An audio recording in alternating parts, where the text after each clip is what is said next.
Hello छात्रों, आज की इस वीडियो में देखेंगे त्रैमासिक आकलन 2025 कक्षा 8वीं माह सितंबर का प्रोजेक्ट कार्य का संपूर्ण सॉल्यूशन आज की इस वीडियो में देखेंगे। तो प्यारे बच्चों, देखिए 20 अंक का जो है आपका प्रोजेक्ट रहेगा और एक सप्ताह आपको टाइम दिया जाएगा।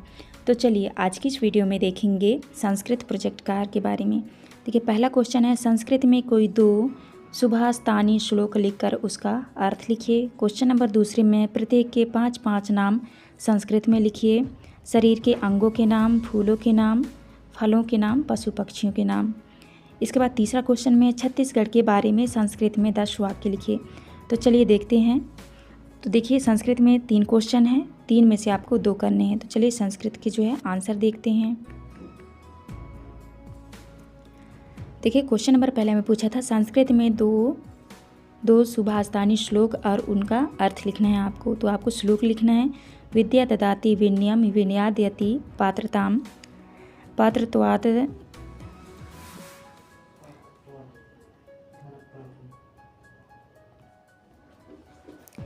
विद्या ददाति विनयम विनयादयाति पात्रताम पात्रत्वात् धर्मोपनोति धनात् धर्म तथा सुखम। देखिए इसके अर्थ में आपको लिखना है, विद्या ज्ञान से विनम्रता आती है, विनम्रता से योग बनते हैं, योग्यता से धन प्राप्त होता है, धन से धर्म और धर्म से सुख मिलता है। आपको इस तरह से इस श्लोक के अर्थ लिखने हैं। इसके बाद देखिए दूसरा श्लोक है आपका, सत्यम ब्रूयात प्रिय ब्रूयात ना ब्रूयात सत्यम प्रियम प्रियम च नानात्रम ब्रूयात एस धर्म है सनातन है। देखिए इसका अर्थ जो है आपको इस तरह से लिखना है। आपको यहाँ पे अर्थ में लिखना है, बुरियात का मतलब होता है बोलो और सत्यम का होता है सत्य। तो आपको अर्थ में लिखना है, सत्य बोलो, प्रिय बोलो पर अप्रिय सत्य ना बोलो, प्रिय बोलो लेकिन झूठ मत बोलो, यही सनातन धर्म है। तो आपको इस तरह से दूसरे श्लोक के अर्थ करने हैं। इसके बाद नेक्स्ट आता है आपका, देखिए इसके बाद नेक्स्ट क्वेश्चन आता है आपका क्वेश्चन नंबर दूसरा। क्वेश्चन नंबर दूसरा में है, प्रत्येक के 5-5 नाम संस्कृत में लिखें। देखिए क्वेश्चन नंबर पहले में है, पहले आंसर में आपको करना है, शरीर के अंग के बारे में आपको लिखना है। तो देखिए पहले क्वेश्चन में यहाँ पे पहले के उत्तर में आपको शरीर के 5 अंगों के नाम आपको संस्कृत में लिखना है। देखिए सिर का जो है संस्कृत होता है शीर्षम, आँखें का होता है नेत्रे और कान का होता है कर्णो, हाथ का हस्तो और फिर पाँव को संस्कृत में चरणों बोलते हैं। तो आप इस तरह से लिख लीजिएगा 5 अंगों के नाम। इसके बाद है आपका पुष्प। तो आपको जो है 5 पुष्पों के नाम आपको संस्कृत में लिखना है। देखिए यहाँ पे है कमल, तो कमल को संस्कृत में बोलते हैं पदम। तो कमल को संस्कृत में पदम बोलते हैं। इसके बाद देखिए मालती को संस्कृत में मालती बोलते हैं। यहाँ पे है चमेली का संस्कृत होता है मल्लिका, और फिर गुलाब का संस्कृत होता है गुलाब है, और चंपा का संस्कृत होता है चंपक है। आप इस तरह से 5 फूलों के नाम लिख लीजिएगा। इसके बाद देखिए नेक्स्ट है आपका तीसरे में है, आपको 5 फलों के नाम आपको संस्कृत में लिखना है।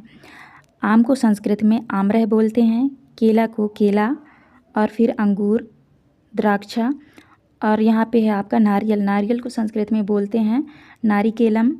इसके बाद है नींबू को संस्कृत में बोलेंगे जाम्बीरम। तो आप इस तरह से संस्कृत में आपको 5 फलों के आपको नाम लिख लेने हैं। इसके बाद देखिए चौथे में है, पशु पक्षियों के बारे में आपको लिखना है। पशु पक्षी के संस्कृत नाम लिखने हैं आपको 5। सिंह को बोलते हैं सिंह। इसके बाद हाथी को संस्कृत में बोलते हैं गजय, घोड़ा को संस्कृत में बोलते हैं अश्व, और मोर को मयूर, और फिर वानर को कपि।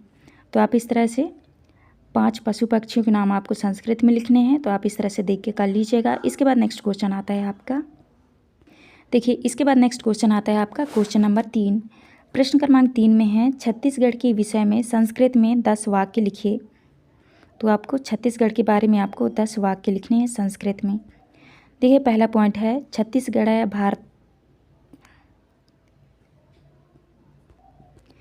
तो देखिए छत्तीसगढ़ के बारे में आपको जो है संस्कृत में लिखने हैं 10 वाक्य। पहला पॉइंट है, छत्तीसगढ़ भारत देशस्य एकः राज्यः अस्ति दूसरे पॉइंट में है अस्य राजधानी रायपुरम अस्ति। तीसरे पॉइंट में आपको लिखना है अत्र अनेकः नद्यः वहन्ति। इसके बाद चौथे पॉइंट में लिखना है महानदी अत्र प्रसिद्धः नदी अस्ति। इसके बाद पाँचवें पॉइंट में है छत्तीसगढ़ धानस्य भंडारः इति प्रसिद्धः अस्ति। इसके बाद छठे पॉइंट में है अत्र जनः कृषिं कुर्वन्ति। इसके बाद देखिए सातवें में है बस्तरम छत्तीसगढ़स्य प्रसिद्धम क्षेत्रम अस्ति। आठवें पॉइंट में है अत्र आदिवासी जनः वसन्ति। इसके बाद देखिए नौवें पॉइंट में है छत्तीसगढ़े उत्सवा हर्षेण पर्वेण च प्रचुरम भवन्ति। इसके बाद 10वें पॉइंट में है छत्तीसगढ़ प्राकृतिक सौंदर्येण समृद्धः राज्यः अस्ति तो आपको इस तरह से छत्तीसगढ़ के बारे में आपको 10 वाक्य आपको संस्कृत में लिख लेने हैं। तो आप अच्छे से देख के कर लीजिएगा। तो प्यारे बच्चों, यहाँ पे जो हमारी वीडियो कंप्लीट होती है, चैनल में न्यू है तो चैनल सब्सक्राइब जरूर करिएगा, जिससे कि आने वाली हर एक वीडियो की नोटिफिकेशन जो है आपको मिल सके। तो चलिए मिलते हैं अब नेक्स्ट वीडियो में।